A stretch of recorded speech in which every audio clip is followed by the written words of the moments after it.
इस कहानी की शुरुआत 1200 साल पहले होती है, जहां हम लार्क नाम की एक फीमेल एल्फ को देखते हैं। लार्क पर्सिया के रेवन कबीले से थी, जो पर्सिया के शाही अंगरक्षकों में से एक थी। लेकिन लार्क को कोई योद्धा नहीं बल्कि एक कवि बनना था। उसे गाने बजाने का शौक था, इसीलिए लार्क अपने राज्य को छोड़कर भाग जाती है। वो एक गाँव के बार में जाकर गाना गाने लगती है। तभी वहाँ बैठा एक आदमी उस बार के ऑनर की बेटी के साथ जबरदस्ती करने की कोशिश करता है, जिसके बाद लार्क अपने पास से नुकीले ब्लेड्स फेंक कर उसे और उसके आदमियों को घायल कर देती है। बार ओनर की बेटी एथलीन लार्क से पूछती है कि तुमने लड़ना कहाँ से सीखा, तो वो बताती है कि मैं पर्सिया के शाही परिवार की अंगरक्षक थी। जिस पर एथलीन कहती है, फिर तुम यहाँ क्या कर रही हो, तुम्हें तो महलों में होना चाहिए। इधर जिंटेरिया के राजा की तमाम कोशिश करने के बाद भी उसकी प्रजा ने उसके ऊपर हमला कर दिया। लेकिन राजा के पूरे परिवार की रक्षा डॉग कबीले के लोग करते थे और उनका सबसे बड़ा योद्धा था फिजाल स्टोनहर्ट। वो सभी विद्रोहियों को मारकर राजकुमारी की जान बचाता है, जिसके बाद राजकुमारी मिरविन फिजाल से प्यार करने लगती है और उसके साथ संबंध बनाने लगती है।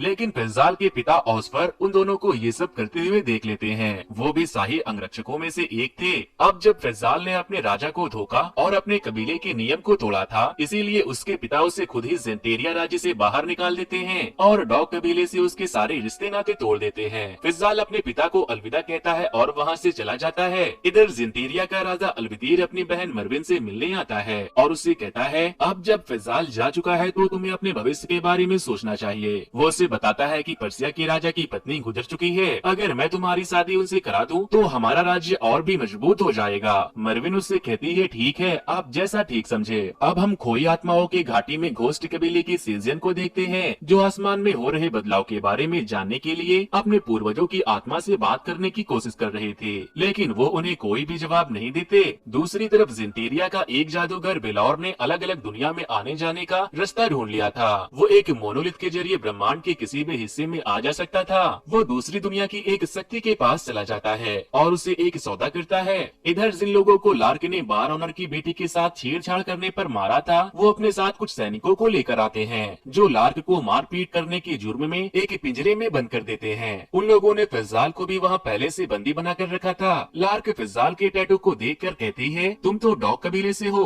तुम यहाँ क्या कर रहे हो? तो वो कहता है, मैं राजकुमारी के साथ सोया था, इसीलिए उन्होंने मुझे जान से मारने के बजाय राज्य से बाहर निकालकर शर्मिंदा होने के लिए छोड़ दिया। फिजाल पूछता है, वैसे तुम तो रेवन कबीले से हो, तुम यहाँ क्या कर रही हो? तो वो कहती है, अब मैं एक कवि हूँ, मुझे लड़ने से ज्यादा गाना पसंद है। फिजाल और लार्क के राज्यों के बीच सालों से जंग चल रही थी, वो दोनों वहाँ भी लड़ने लगते हैं। तभी वहाँ कुछ सैनिक आकर फिजाल को छोड़ देते हैं, लेकिन वो लार्क को नहीं छोड़ते। इधर जिंटेरिया का एक सेनापति राजा इल्विटीर को आकर बताता है कि पर्सिया और डार्विन हम पर एक साथ हमला करने वाले हैं, जिस पर अल्विटीर कहता है, अब मैं युद्ध करके अपने राज्य के लोगों और सैनिकों को भूखा नहीं मरने दूंगा। अब हमें सालों से चलती आ रही जंग को खत्म कर देना चाहिए। मेरी बहन पर्सिया के राजा मिरीर से शादी करके पर्सिया की नई महारानी बनेगी और डार्विन की रानी नीरा को हम तोहफे में सिलाबियात की खदान दे देंगे। फिजाल को जिसने सैनिकों से छुड़ाया था वो सीन था, जो कि उसी के डॉग कबीले से था। उसे फिजाल के पिता ऑस्फर ने फिजाल को वापस लेने के लिए भेजा था। दरअसल जो शांति समझौता होने वाला था, उसे लेकर ऑस्फर खतरा महसूस कर रहे थे, इसीलिए वो फिजाल को जिंटेरिया वापस बुला रहे थे।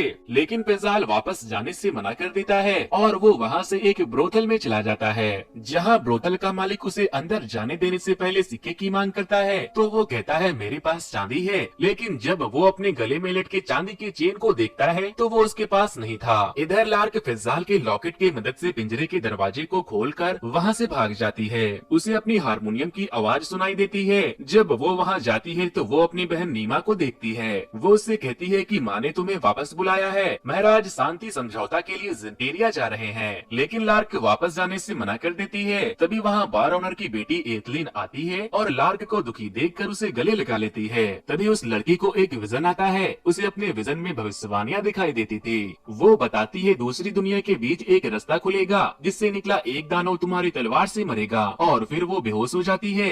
इधर राजकुमारी मर्लिन को पर्सिया के राजा से मिलाने के लिए तैयार किया जाता है। पर्सिया, डार्विन और जेंटेरिया तीनों राज्य सालों से चल रही जंग और भुखमरी से परेशान होकर आपस में समझौता कर लेते हैं। लेकिन तभी मर्लिन के पेट में दर्द होने लगता है। वो अपने कमरे में जाती है और जैसे ही दो सैनिक उसके कमरे के दरवाजे को बंद करते हैं, मर्विन अपनी एक शाही अंगरक्षक की बलि दे देती है। उसके बलि देते ही दूसरी दुनिया से एक बहुत ही खतरनाक मॉन्स्टर आ जाता है। उस मॉन्स्टर का मुकाबला कोई भी नहीं कर पाता। वो मॉन्स्टर पर्सिया, जेंटेरिया और डार्विन तीनों राज्य के राजाओं और सारे कबीलों के अंगरक्षकों का पल भर में नामो निशान मिटा देता है। ये सब जेंटेरिया के सेनापति एडेन और महान जादूगर बेलॉर ने राजकुमारी मर्लिन के साथ मिलकर किया था। अब तीनों राज जेंटेरिया के हिस्से थे। मर्विन इस नए राज्य की रानी बनती है और वो इस राज्य का नाम गोल्डन एम्पायर रखती है। सारे एल्फ मर्विन को एक्सेप्ट भी कर लेते हैं क्योंकि एल्फ को बस खाना चाहिए था। इधर लार्क एथलिन की माँ से पूछती है कि क्या इसके सपने सच होते हैं, तो उसकी माँ कहती है हाँ, सारे के सारे। इसके बाद लार्क अपनी बहन नीमा के पास जाती है और वो उसके साथ पर्सिया वापस लौटने के लिए तैयार हो जाती है। लेकिन तभी कुछ सैनिक लार्क और नीमा पर हमला कर देते हैं, जिसमें नीमा मारी जाती है। वो सैनिक लार्क के ऊपर हमला कर देते हैं। वो उनसे लड़ने लगती है और तभी फैजाल भी वहाँ आकर लार्क की मदद करता है। फैजाल उन सब लोगों को मार देता है, लेकिन ये सारे सैनिक जेंटेरिया, पर्सिया और डार्विन राज्य के थे। लार्क कहती है इन तीनों राज्यों के बीच सालों से जंग चल रही थी, तो फिर इन तीनों राज्यों के सैनिकों ने एक साथ मिलकर हम पर हमला क्यों किया? कुछ तो गड़बड़ है, मुझे अपने कबीले वालों को जाकर बताना होगा। फिजाल कहता है तुम मुझे अपने साथ ले चलो, क्योंकि रास्ते में ऐसे और भी बहुत से सैनिक मिल सकते हैं। अगर हम साथ रहे तो मिलकर उन लोगों का मुकाबला कर सकते हैं। लार्क उसकी बातों को मान जाती है और फिजाल उसके गले से अपने चेन को छीन लेता है। लार्क अपनी बहन का अंतिम संस्कार करके फिजाल के साथ पर्सिया के लिए निकल जाती है। महारानी तो मर्विन बनी थी, लेकिन राज्य के सारे फैसले जादूगर बेलौर के हाथों में था। मर्विन रानी होने के बावजूद भी जादूगर के खिलाफ नहीं जा सकती थी, क्योंकि उसके पास एक बहुत बड़ा मॉन्स्टर था जिसे वो दूसरी दुनिया से लेकर आया था। इधर फिजाल और लार्क पर्सिया पहुंच गए थे।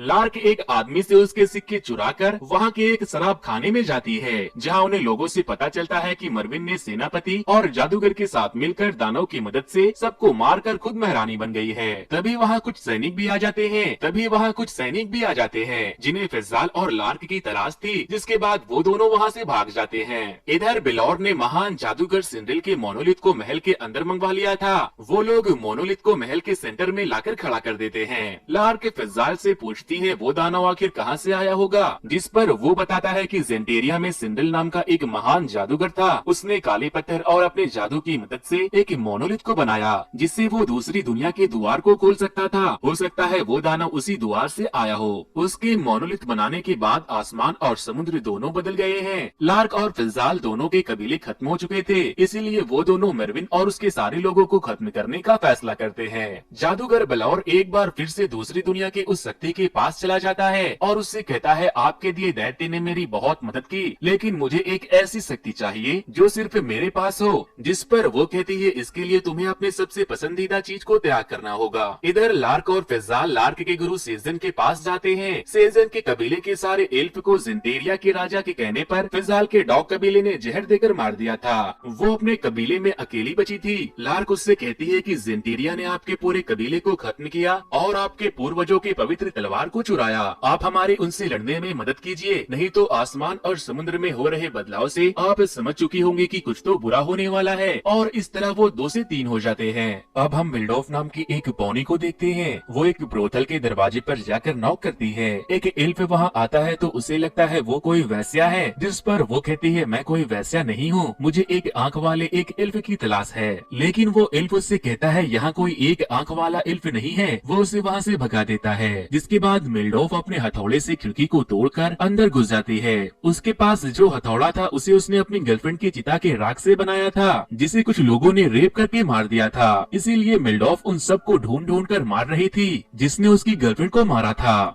इधर एडेन और बेलौर एक साथ नहा रहे थे। एडेन बेलौर को बताता है कि कुछ लोग अभी भी हमारे खिलाफ हैं। बेलौर कहता है उनमें से कुछ को मारकर भी चौराहे पर लटका दो, बाकी के खुद मान जाएंगे। फिर बेलौर उससे डॉग कबीले और रेवन कबीले के फिजाल और लार्क के बारे में पूछता है, तो वो कहता है वो लोग अभी तक हमारे हाथ नहीं आए। इधर लार्क, सीजन और फिजाल तीनों आगे बढ़ रहे थे, लेकिन उन्हें जिंटेरिया को हराने के लिए और लोगों की जरूरत थी। इसीलिए वो पर्सिया के एक शहर के बैंक में जाते हैं ताकि वो लोग वहाँ से बहुत सारी मुद्राएं चुराकर उनसे अपनी सेना में और भी लोगों को जोड़ सके। लेकिन जैसे ही वो अंदर जाते हैं, कुछ सैनिक वहाँ आकर बैंक को घेर लेते हैं। बैंक के मैनेजर एक सुरंग के रास्ते वहाँ से भाग जाता है और सुरंग के दरवाजे को बंद कर देता है। वो सैनिक इन लोगों के ऊपर हमला करते हैं, लेकिन ये तीनों बहुत ही अच्छे योद्धा थे। सैनिक इनके आगे टिक नहीं पाते, जिसके बाद वो सैनिक उन तीनों को वहीं बंद करके बैंक के बाहर से आग लगा देते हैं। जिसके बाद फिजाल उस सुरंग के लॉक को तोड़ता है जिससे वो मैनेजर भागा था, और वो लोग भी वहीं से भाग जाते हैं। इधर मेरविन को ये समझ आ चुका था कि जादूगर ने उसका इस्तेमाल किया है और वो अपना काम खत्म होते ही उसे जान से मार देगा।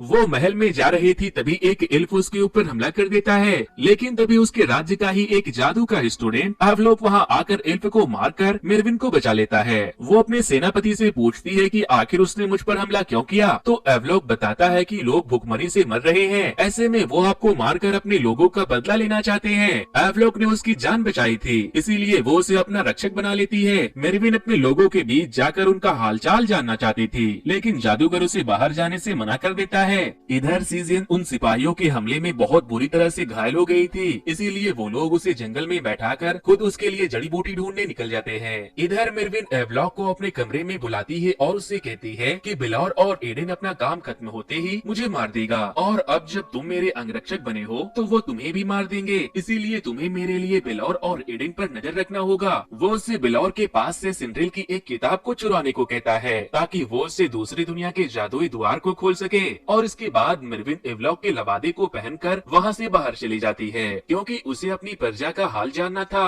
मेरविन के राज्य के लोग बस खाने के लिए एक दूसरे के आगे भीख मांग रहे थे। उसके राज्य का हाल बहुत बुरा था। तभी वो रास्ते में एडेन को देखती है। वो उसका पीछा करती है, जहाँ उसे पता चलता है कि एडेन गे है और यहाँ वो अपने बॉयफ्रेंड से मिलने आया है, क्योंकि बिलौर उसके रिश्ते को कभी भी मंजूरी नहीं देता, इसीलिए मेरविन उसका फायदा उठाती है। वो उससे कहती है अगर तुम मेरी मदद करोगे तो गोल्डन एम्पायर की सेना पर तुम्हारा राज होगा और मैं तुम्हारी शादी बहुत ही धूमधाम से तुम्हारे प्यार से करवा दूंगी। एडेन कहता है बिलौर के जरिए हम दूसरी दुनिया तक जा सकते हैं, हमारे लोग भूखे मर रहे हैं। जिस पर मेरविन कहती है कि बहुत जल्द हम भी बिना बिलौर के सिंड्रेल की मोनोलिथ के जरिए दूसरी दुनिया तक जा सकेंगे और अपने लोगों को बचा सकेंगे, लेकिन अगर तुमने मेरा साथ दिया तो ये तुम्हारे भविष्य के लिए अच्छा होगा। एडेन उसकी बातों को मान जाता है। इधर फिजाल और लार्क जब जड़ी बूटी लेकर लौटते हैं तो वो सीजन के पास एक एल्फ को देखते हैं। वो उससे पूछते हैं कि कौन हो तुम, तो वो उसे फिजाल को वो बॉन्टी वाला पोस्टर दिखाता है और कहता है मेरा नाम है ब्रदर डे, तुम जिससे खत्म करना चाहते हो उसने मेरे पूरे गांव को खत्म कर दिया। अगर तुम लोगों को ऐतराज ना हो तो मैं भी तुम लोगों के साथ आऊंगा। लार्क उसे अपनी टीम में शामिल कर लेती है। सीजन बहुत ज्यादा घायल थी क्योंकि उसे जहरीली तलवार से मारा गया था, जिसके बाद ब्रदर डेथ कहता है इसे मेरे साथ ले चलो, मैं एक जादूगर को जानता हूँ जो इसे ठीक कर सकती है। और इस तरह लार्क 3 से 4 हो गई। वो उसे जहाँ लेकर जाता है वहाँ कोहरा ही कोहरा था। ब्रदर डेथ कहता है कि तुम्हें इस कोहरे में कुछ भी दिखे रुकना मत, बस चलते जाना। उन सारे लोगों को वहाँ अपनी जिंदगी से जुड़ी कुछ न कुछ घटनाएं दिखाई देती है, लेकिन वो लोग उसे पार करके कोहरे की दूसरी तरफ पहुँच जाते हैं, जहाँ एक लड़की थी जो जादूगर सिंड्रेल की बहन थी। और यहाँ सिंड्रेल भी आता है जिसने उस मोनोलिथ को बनाया था। फिजाल उसे देखते ही गुस्सा हो जाता है और उस पर हमला कर देता है, जिसके बाद उसकी बहन जैकरे उसे अपने जादू से दूर फेंकती है और कहती है इस वक्त लड़ाई से ज्यादा तुम्हारी साथी को इलाज की जरूरत है। इधर जादूगर बिलौर अपनी दोनों बेटियों और एक एडॉप्टेड बेटी को मोनोलिथ के अंदर लेकर जाता है और अपने दोनों बेटियों की जान उस दूसरी दुनिया के उस शक्ति को भेंट में दे देता है ताकि वो उस दुनिया की अराजकता के शक्ति को हासिल कर सके। लेकिन वो शक्ति उसे कोई भी शक्ति नहीं देती और कहती है तुम्हारा ये बलिदान बेकार गया, अराजकता के शक्ति के लिए मुझे सच्चा बलिदान चाहिए। बिलौर गुस्सा हो जाता है और कहता है सच्चा बलिदान इससे बढ़कर मेरे लिए कुछ नहीं था। इधर लार्क के सारे लोग जैकरे के ट्री हाउस में जाते हैं, जहाँ वो अपने जादू से सेजन के जख्मों को पूरी तरह से भर देती है और वो बिल्कुल ठीक हो जाती है। सिंड्रेल बताता है कि मैं जब से पैदा हुआ हूँ मैंने बस दूसरी दुनिया में जाने का सपना देखा, लेकिन जब मैं मोनोलिथ के जरिए तो वहाँ की जमीन पूरी तरह से बंजर और बर्बाद थी और बिलौर वही मेरे साथ था। मैं वहाँ एक बहुत बड़े दानव को देखकर डर गया, लेकिन जब हम लोग वापस आए तो बिलौर ने मुझे कैद करके मेरे मोनोलिथ के बुक को ले लिया और सबसे ये कह दिया कि मैं दूसरी दुनिया में खो चुका हूँ। बिलौर ने जरूर उस दूसरी दुनिया के शक्ति से किसी तरह का सौदा किया होगा। मैंने राजकुमारी मेरविन को तुम्हारी बहन की बलि देते अपनी आंखों से देखा था। सिंड्रेल कहता है जमीन आसमान तेजी से बदल रहे हैं, अगर हमें इस दुनिया को बचाना है तो जल्द से जल्द कुछ करना पड़ेगा। इसके लिए हमें ज़ेंटेरिया के मोनोलिथ को बर्बाद करना होगा। मेरे पास एक मोनोलिथ है जो हमें सीधा ज़ेंटेरिया के महल में मौजूद दूसरे मोनोलिथ तक पहुंचा देगा। इसी तरह लार्क के टीम में अब 6 लोग हो चुके थे। ब्रदर डेथ और बाकी के लोग सैनिकों को मारकर दूसरे मोनोलिथ पर कब्जा कर लेते हैं। सिंड्रेल अपने जादू से उस मोनोलिथ के जरिए द्वार को ओपन करता है, लेकिन वो लोग कहीं और पहुंच जाते हैं जहां एक बहुत बड़ा सेंटीपेड मॉन्स्टर उन लोगों के ऊपर हमला कर देता है।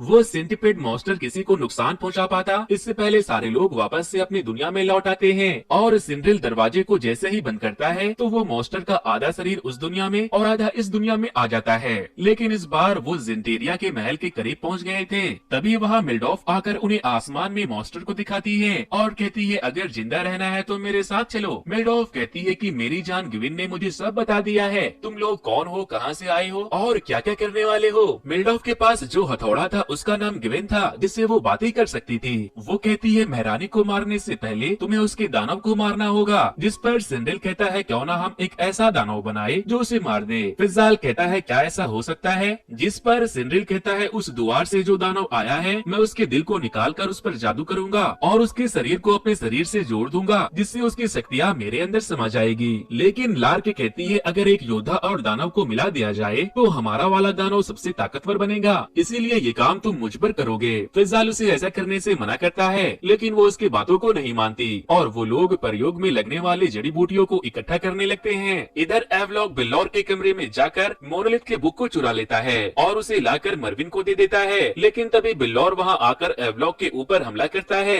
लेकिन तभी एडन वहाँ बिल्लौर की मुंह बोली बेटी के गले के ऊपर चाकू रख कर आता है और उसे एवलॉक को छोड़ने का बोलकर बिल्लौर को बंदी बना लेता है। इधर लार्क दानव को अपने शरीर से जोड़ने से पहले फिजाल के साथ शराब पी रही थी। फिजाल लार्क को पसंद करने लगा था और आज वो दोनों एक दूसरे के करीब भी आ जाते हैं। लेकिन जब सुबह होती है तो लार्क वहाँ अकेले उठती है। उसे किसी की चिल्लाने की आवाज आती है। वो जब गुफा के अंदर जाती है तो वो देखती है फिजाल ने उस दवा को पी लिया था जिसे वो पीकर खुद को मॉन्स्टर से जोड़ने वाली थी। फिजाल दर्द से तड़प रहा था लेकिन सिंड्रेल उसे प्रयोग के लिए जड़ी बूटी पिलाकर तैयार कर रहा था। इधर बिलौर अब मरविन के कब्जे में था और अब बस मरविन को दूसरी दुनिया से जाकर अपने लोगों के लिए अनाज लाना था। एवलॉक बुक को पढ़कर द्वार खोलने की कोशिश करता है लेकिन वो नहीं कर पा रहा था।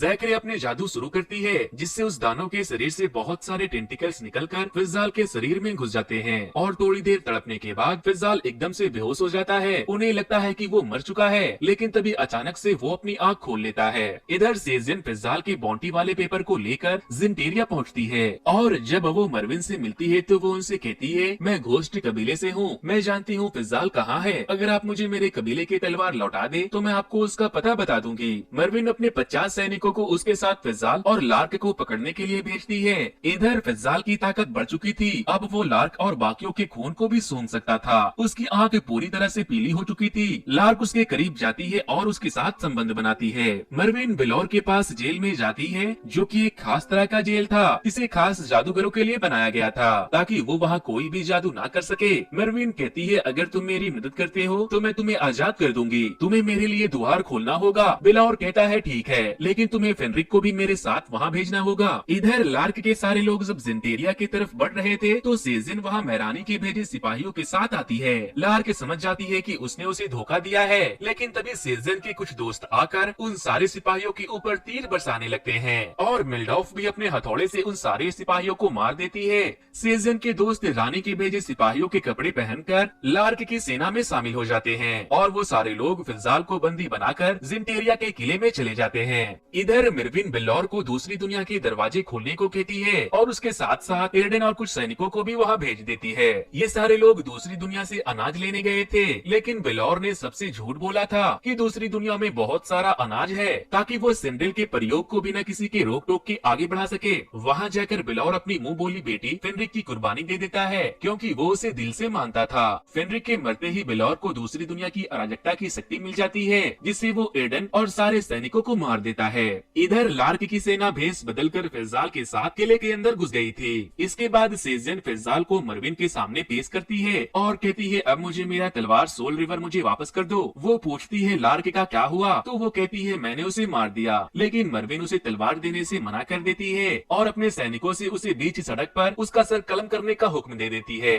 लेकिन इधर लार्क और उसकी सेना रानी के सारे सिपाहियों पर हमला कर देते हैं और फिर लार्क जिंटेरिया के लोगों से कहती है कि अनाज भंडार में अनाज खत्म हो चुका है और ये सब तुम्हारी रानी की वजह से हुआ है। अगर तुम लोग मेरा साथ देते हो तो हम मिलकर आजाद हो सकते हैं। इसके बाद जिंटेरिया के परेशान एल्फ लार्क की तरफ से लड़ने का फैसला कर लेते हैं। इधर फिजाल मरविन से पूछता है तुमने ऐसा क्यों किया, तो वो कहती है मेरा भाई वही गलती कर रहा था जो मेरे पूर्वज करते आ रहे थे। हमारे लोग भूखे मर रहे थे, इसीलिए मैंने बिलौर की मदद से सबको खत्म कर दिया और अब मैं अपनी प्रजा को भूखा मरने नहीं दूंगी। सेना दूसरी दुनिया में अनाज लेने जा चुकी है और मैं चाहती हूँ तुम भी मेरा साथ दो। लेकिन फिजाल कहता है तुमने मेरे कबीले के सारे लोगों को मार दिया। तुम्हारे शाही खानदान के कहने पर मेरे कबीले वालों ने ना जाने कितने लोगों के ऊपर जुल्म किया है। इसके बाद फिजाल अपना आपा खो देता है और सारे सैनिकों को मार देता है। मरविन तो वहाँ से भाग जाती है, लेकिन तभी दूसरी दुनिया से आया दानव फिजाल के ऊपर हमला कर देता है और फिजाल उससे लड़ने लगता है। इधर सेजिन उसे ले जा रहे सैनिकों को मारकर महल का दरवाजा खोलती है, जिससे लार्क और बाकी के लोग अंदर आ जाते हैं। कुछ सैनिक उन लोगों के ऊपर हमला करते हैं तो मिल्डॉफ घायल हो जाती है,